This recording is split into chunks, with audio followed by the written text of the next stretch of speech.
So what actually happens when the giants, China, Russia, America, start colliding over where the world is headed? Yeah, it feels less like theory these days and more like, well, the reality we're living through. Exactly. And Michael McFaul's book, Autocrats versus Democrats, China, Russia, America, and the New Global Disorder really dives into that. It doesn't just map the tension, it suggests we're in a genuinely new, precarious era. It's a critical book for right now, absolutely. And today, we're going deep.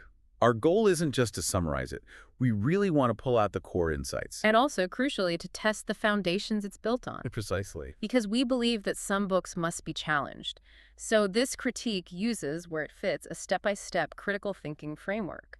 We're mapping claims to evidence, thinking along the lines of Richard Paul and Linda Elder. Right. And we're also bringing in an intellectual framework, drawing from Mortimer J. Adler's work. Right. Plus, we use concepts like the Golden Rule and the aims in the U.S. Preamble to look for ethical asymmetries. Then we wrap it up with a logical analysis and aim for a balanced conclusion. Basically, we're systematically looking at the facts presented and the underlying philosophy behind the recommendations. And just a quick note before we really get started. Yes. You're experiencing a unique two-host AI conversation.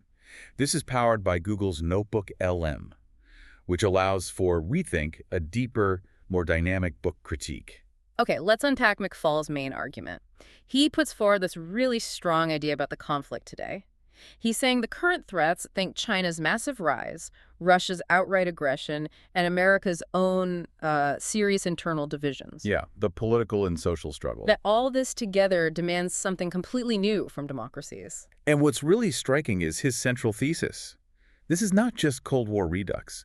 He explicitly rejects that idea. He warns against that nostalgia. Exactly. He argues that the way autocracies are aligning now, Moscow and Beijing working together, combined with these, well, isolationist trends popping up in the West, that's a genuinely new kind of challenge. It's not the 20th century all over again. So the whole game has changed. It's not just two big military powers staring each other down.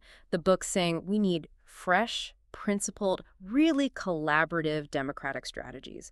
Because those old containment ideas, they just don't fit this world. A world that's hyper-connected, awash in information. Right. You can't just draw a line like before. Yeah. Strategies from World War II or the 80s won't work. And that distinction is so important for you, the listener, because McFaul argues this conflict isn't just between governments, it's being fought inside our societies. That's a powerful point. You see it with disinformation campaigns, election interference, the rise of populism that kind of eats away at democratic stability from within. That internal dimension is maybe the most compelling part, I think.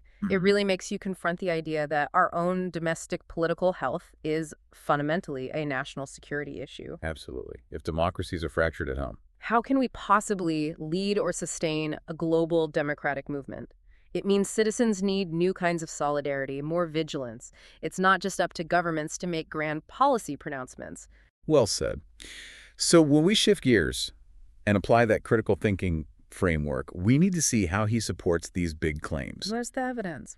He does lay out a broad historical picture, drawing on, believe it or not, 3 centuries of great power competition. The idea is to show these challenges have roots, but today's setup is novel. And he backs that up with very current examples, things everyone recognizes. Russia grabbing Crimea back in 2014. A major flashpoint. The surge in populist and far-right movements globally, and those really jarring shifts in U.S. foreign policy under Trump, moving towards more transactional deals instead of shared values. And his evidence feels strongest, perhaps unsurprisingly, when he's drawing on his own direct policy experience, especially concerning Russia. He makes a detailed case about how Moscow's actions and Washington's inward turn are shaking up the whole global system, moving us away from a clear U.S.-led order to something, well, messier, more contested. Okay, but this is where that critical lens becomes really vital. When we map the claims to the evidence, you start to see where the pushback comes from. While his diagnosis of what autocrats are doing now is often seen as pretty solid, critics argue the book kind of skates over major U.S. policy blunders that arguably helped create some of the current instability. Yeah, the critique often zeroes in on what feels like a selective engagement with American mistakes. Key examples brought up are the 2003 invasion of Iraq. The huge one. And the whole debate around NATO expansion after the Cold War, how fast, how far. These weren't small things. They arguably reshaped the geopolitical landscape. Critics say the book mentions them, but maybe doesn't fully grapple with their impact. And the worry there is if you minimize past errors, especially really big ones, it can slightly weaken the credibility of the prescriptions for the future. Makes sense. If the book is calling for wisdom and renewed virtue from democracies, it arguably needs a fuller reckoning with some of those costly past decisions. How can you promise a path back to order if you don't fully account for how the disorder was, in part, created? That really captures the core tension in this part of the critique, doesn't it? There's this desire to uphold democracy as a force for good, which is understandable, but sometimes that might overshadow the need for some uncomfortable historical self-reflection. It can leave the analysis feeling maybe a bit incomplete. That's a really clear way to put it. And as you, our listener, are thinking through these complexities, these friction points, remember, you can always explore further with our platform. Check out Mindful Moments, that's our YouTube channel. We offer AI book analysis, summaries, critiques, and these deep dive conversations, all aimed at inspiring reflection and, importantly, rational thought. We work hard to keep the analysis rigorous and balanced. Definitely worth exploring. Okay, let's shift now to the intellectual framework, using Mortimer Adler's ideas. He pushes us to distinguish between understanding, just grasping the facts, and wisdom, figuring out the right thing to do. Right. And a lot of McFaul's book operates very effectively in the understanding space. He's decoding historical patterns, pulling together geopolitical information, explaining the practical consequences for international relations. It's descriptive, analytical work. He's telling us what's happening and why. But then, especially in the later sections with policy recommendations, he's clearly aiming for wisdom. He shifts from being an analyst to being an advocate. He's telling leaders, and citizens too, what they should do to reach a good outcome, aligning actions with noble goals. And this is where that line can get a bit blurry, wouldn't you say? Absolutely. In those final chapters, the boundary between the evidence-based analysis and the strong recommendation, the normative advocacy, it starts to fade a little. As a reader, you're being asked to trust that the specific path laid out isn't just logical, but it's actually the wisest way forward. Which brings us to the ethical test. We look at this through the lens of the Golden Rule's spirit and the goals set out in the U.S. Preamble. Now, the book doesn't explicitly say Golden Rule, but the ethical core is there. It strongly emphasizes solidarity among democracies. Calls for mutual defense, shared prosperity, basically. Treat other democracies as you'd want to be treated. Support each other.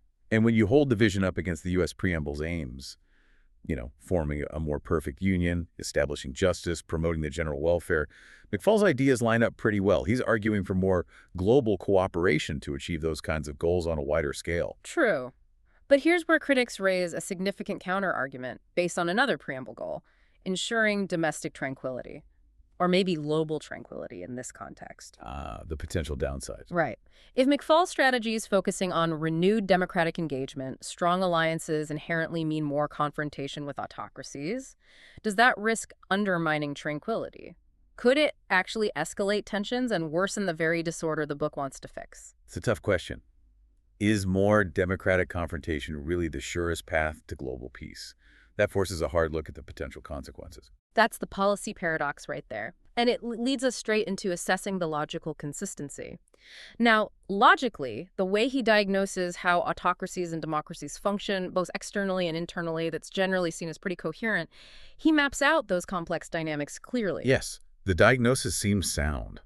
Well, But the causal link he asserts that renewed American leadership will automatically or necessarily restore global peace that feels more asserted than rigorously demonstrated sometimes. it does seem to lean a bit on a belief in American exceptionalism, doesn't it? The inherent virtue of American global leadership. It pops up occasionally, yes. And relying on that idea without maybe fully grappling with the democratic backsliding within the U.S., the deep polarization, the cultural fights that creates a real risk. The book holds out the promise of long-term wisdom through renewed democratic action. Right. But our analysis suggests if those deep internal cracks in Western societies aren't mended, the global situation could still easily tilt towards more disorder, no matter how robust the foreign policy sounds on paper. That's a critical point. Domestic health and foreign policy strength are intertwined. So let's try to summarize strengths first. Okay. Persuasive, definitely urgent case for principled internationalism, for revitalizing alliances. Rich historical context is a big plus, and the recommendations are clear, structured, accessible, useful for policymakers, but also for regular citizens who care about this stuff. Agreed. On the weaknesses side, We noted that tendency sometimes to perhaps oversimplify complex histories, maybe framing past U.S. actions in a way that doesn't fully capture institutional responsibility. Yeah, the good guys versus bad guys framing can creep in. And again, that selective engagement with significant American policy failures remains a consistent point critics raise. Which leaves us, and you, the listener, with some really big unresolved questions to chew on after finishing the book. First one. Can this whole project of championing global democracy actually work if the deep divides political, cultural within Western societies, especially America, aren't healed first? That's number one. And number two, is it even possible to build these strong, new, democracy-focused institutions without, maybe unintentionally, provoking more resistance? Not just from autocracies, but maybe also from skeptical nations in the global South. These are definitely the heavy questions for our times. They really are. At the end of the day, Autocrats versus Democrats is a really important read because it forces us to confront the huge geopolitical and philosophical stakes of the 21st century. It pushes readers past just being nostalgic or polarized. Towards thinking about practical collective action. It argues the future hinges not just on dealing with external threats, but fundamentally on whether the democratic world can renew itself from the inside. That internal renewal piece is key. And just to note, the critique we've laid out today aimed to be systematic and precise, really exploring the argument's depth and what it implies. Right. And circling back to those Adlerian principles we mentioned, the book really challenges you to separate opinion from genuine wisdom. It urges you to critically test its claims. Do they match reality? Are they coherent? Do they lead to good practical outcomes? It's fundamentally a call for rational engagement with these huge issues. Well put. For a deeper dive, click the link on screen for the in-depth book analysis. Please subscribe, share, purchase via the link if you're interested, and above all, think rationally. And check out the many other genre-based book podcasts we have at Mindful Moments. Subscribe and nourish your mind on the go.